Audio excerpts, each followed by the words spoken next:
Cool, we are live on air now. I'm Sam Burrow, and I'm joined by Martin Couzins and Aaron Silvers.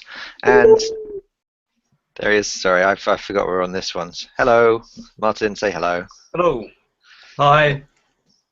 So this is the first of hopefully weekly Hangouts that we'll be doing as part of the LearnX API MOOC with Curator. And there's no real sort of structure to this as such. It's just a kind of chat, it's a look back on what's happened so far, and each week we'll get one or two of our XAPI experts in as well and grill them or let them talk about whatever they want to talk, really.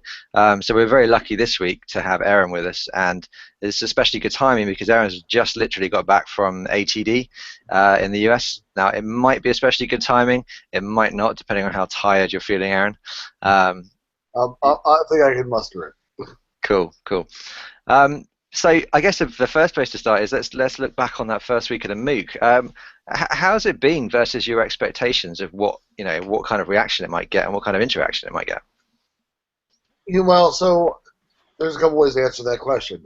From a general sense, looking at the registration numbers as they were coming up, I was like, all right, there's a lot of people interested. It's hard to gauge how many of those people just sign up and don't show up versus sign up and actually participate. And this is my first real MOOC experience, and certainly my first one at Curator. So I was really kind of curious as to how this was really going to roll. I've been blown away. I mean,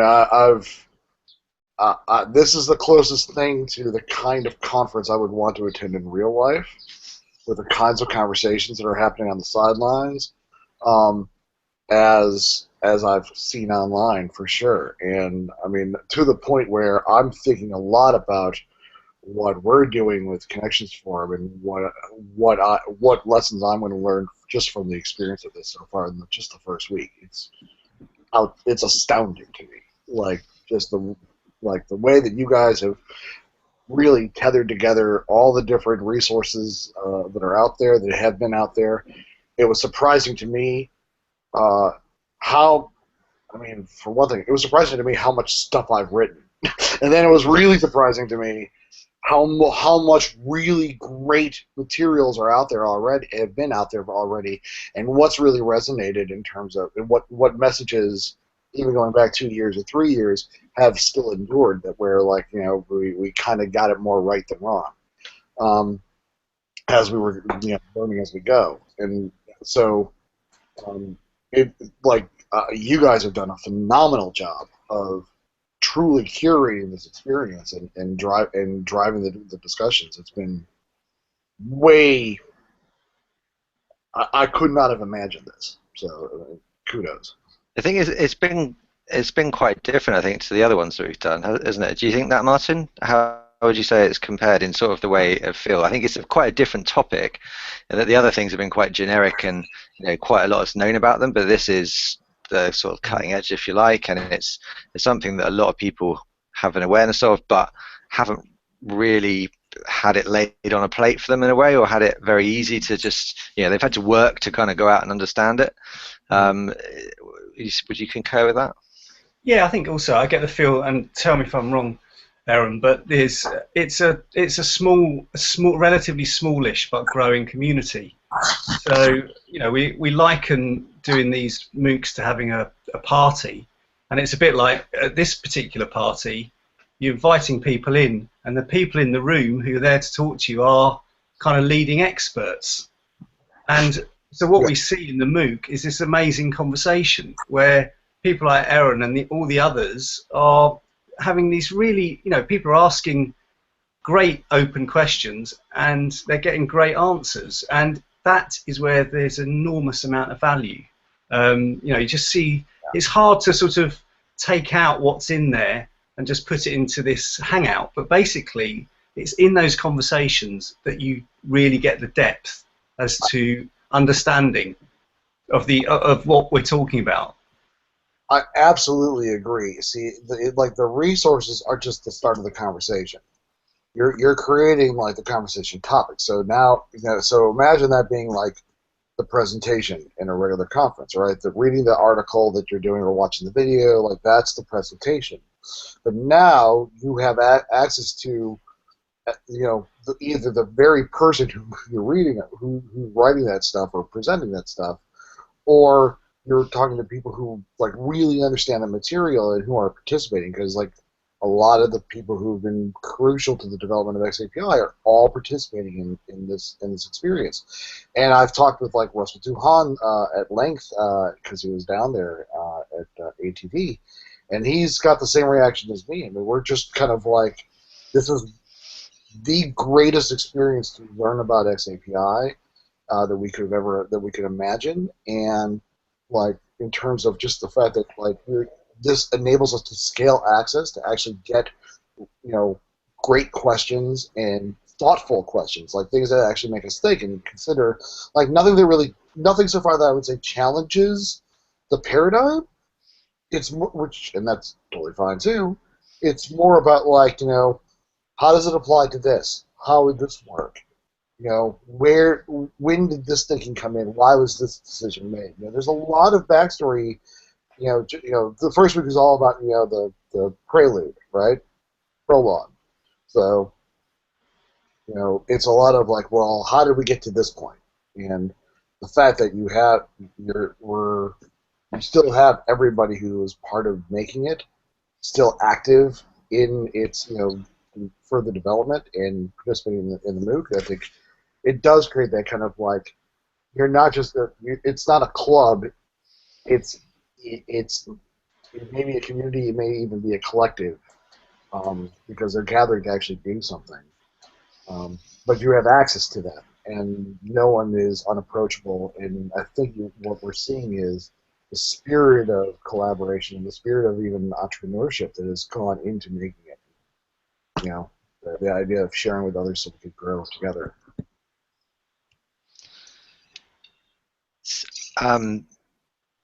Yeah, I mean, I think it has got that kind of conference vibe to it, hasn't it? And you've obviously just come back from ATD. How would that compare? Is it kind of comparable, do you think, to the kind of buzz in specific? No, judging by your face. Well, I would say in pockets. So, like you said, it's a small community. Certainly compared to the rest of the industry, you don't even realize how small it is when you're in it, because for me, it's like, I can't believe we're this big already. From the other side, though, it's like, there is this like circle within the greater industry. The industry is, if it's ATD, you got maybe 50 or 60 people at ATD who really understand XAPI, and then probably about 250 or 350 who have been very interested in I've had some dialogue with while I'm there, or other people have been in dialogue with them too, and not just selling what your product is, but questions about XAPI and what works. And then there's 9,500 other people. Like, so it's it's hard. It's not really a fair comparison, because the dynamic, for one thing, it's persistent in the MOOC, and it's global in reach. And when you're at ATV, you're like all shuffled into these giant conferences where nobody can even find each other. So we've got a Q&A thing going on the side here, and we have got our first question now. It's fittingly from Jim Harris, who I think is, if not at the top of the leaderboard, certainly very near it. And in fact, I was watching one of the screencasts that Ben has done for this week in the tech track, which was about exporting data, and they had some pretty cool spreadsheet templates which could show you how much time people have put into it. And I think Jim had something insane like 400 hours or something like that, which may have been an anomaly of some kind, but yeah, pretty impressive. So Jim's question was, how close are we today to what you envisaged when you first pitched the idea of XAPI, or has it evolved or mutated from that initial vision very much? Well, when we first pitched it, it was in context with a huge ecosystem, of I would say not necessarily compatible, but associated technologies were working together. What evolved as XAPI, it was like kind of like the transfer mechanism for getting all this information from different systems around. So it is a smaller focus, certainly, than what we originally pitched. I think that's really to everyone's benefit, to be honest with you, because it's already ambiguous as it could possibly be. For a lot of people who are just like overwhelmed with the fact that you can do it's so flexible. Like they look at that as a weakness versus a strength. What is truly resilient strength. It's, my unbiased opinion. Where the use cases were for focusing on XAPI, though, we're just starting to actually see those come to light. The first year or two of adoption, it's no surprise where people have been trying to basically redoing what they've already done with Swarm in new contexts. The idea of having this PDF annotator, the folks who are now really tying learning data to data analytics or from around learning to Salesforce, for example, and making those connections. That's another use case of like, look, this is how we actually know. I had a lot of questions at ATD around neuroscience and even, dare I say, DISC and MBTI models and profiles, and how they can relate to, use XAPI to relate those profiles to, different types of learning activities and, and shifted outcomes as a result. There's whether I'm not even going to weigh in on whether I agree with the neuroscience or the MBTI stuff or not, so much as to say as if you have a profile of a learner in any way, yes, XAPI is going to be a universal transfer mechanism to be able to take that information in and somehow make use of it in both the delivery. So there's an interesting possibility there, perhaps, that XAPI could be used to gather the data that you need to prove or disprove these things. Perhaps was that feasible? So yes. So one of the conversations that happened at the Try XAPI launch on Saturday that I was down there for, and this is really indicative of Riptide Software, particularly. They have a case study of something they've done for the U.S. Army. It's a program called Reaper, and it is to help improve the efficacy of sharpshooter training. Whatever your opinions of sharpshooting are, it's a really freaking cool, like what they've done. Because what they've done is build sensor arrays in these sharpshooting targets, and they're using XAPI to communicate who the shooter is and where they're shooting, and they can actually show a heat map on the target of where they're doing. Now, that one part of that is, to provide feedback to the learner, the shooter, on how to better aim, where they're going, right? The other side, though, is that it is actually giving calibration information of which of the targets that are off kilter. Because if you take that same shooter and go on 5 different targets, and they have different types of spreads, there's variance there because the shooter's likely still kind of following the same biases.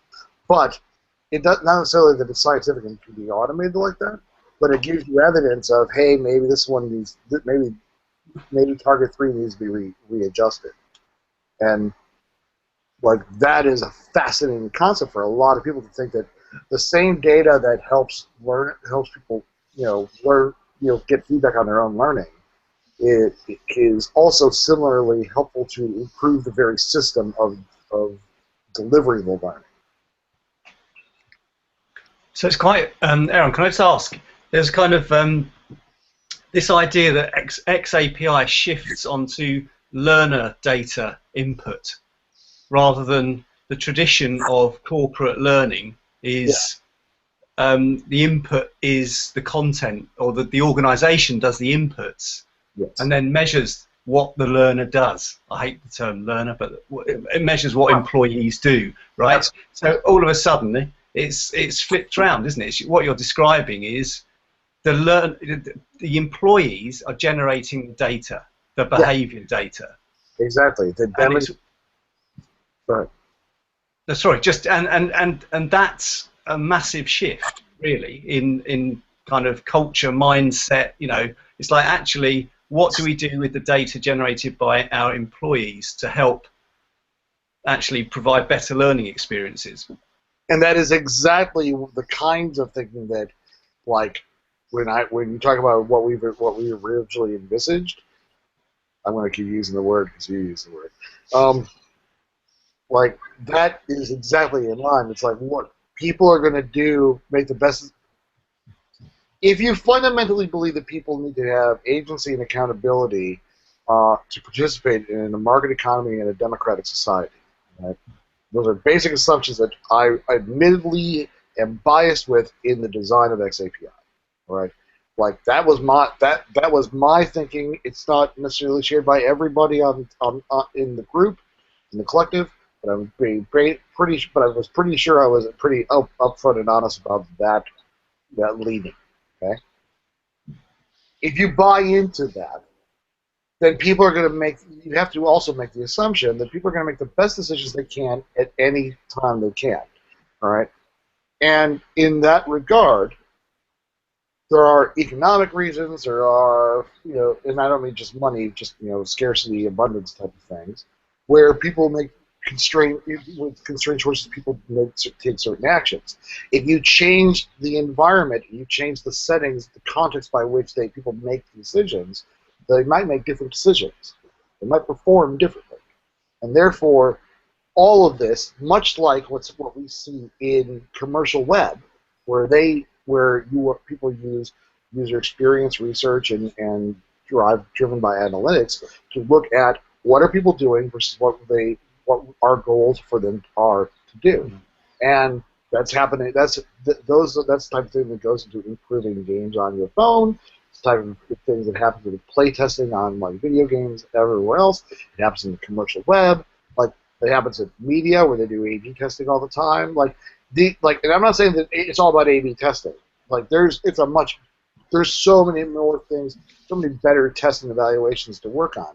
But the idea of we're not just diverting something to be one and done for one learner at one time, and we're because we're the sages on the stage, what we've done is truth, and when somebody does it wrong, they're the problem, not us. No. If our job is to design to improve performance,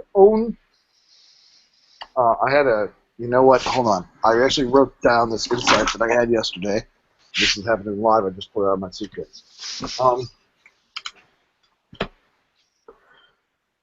We in the learning field are responsible for the production of improvement. Improvement is our product. And if we own that product, then it doesn't matter whether it's learning or it's performance. Our product is improvement. What would you be willing to do that? Because it's not about punishing learners and telling them how they're wrong. It's about improving the ways in which they are right. Boom! Boom! I think, I'm thinking, damn, we have to stop there because it's not going to get any better than that, is it? I think you're right. Not with a full sleep, no. On that bombshell. Awesome. Yeah, I really think we stop there. That's brilliant. Thank you. We'll get you a T-shirt with that on. Just a Wikipedia quote would be fine. Cool. Well, we like to keep these things relatively short and sweet, so we're going to call it quits now, but there'll be more next week. And there is a Twitter chat, of course, tomorrow. So tomorrow being Thursday, help me out, 21st of May. 21st of May. And the Twitter chat tomorrow, we'll be talking about the seedy side of XAPI. Privacy, data. Whose data is it anyway? It's always one that seems to stir up a bit of passion with people. So we'll see where that one goes tomorrow evening. Thank you very much, gentlemen. That's really hard to chat, but all right. Let's roll. Great. Okay. Thanks, everybody. Thanks, Sam. Thanks, Aaron.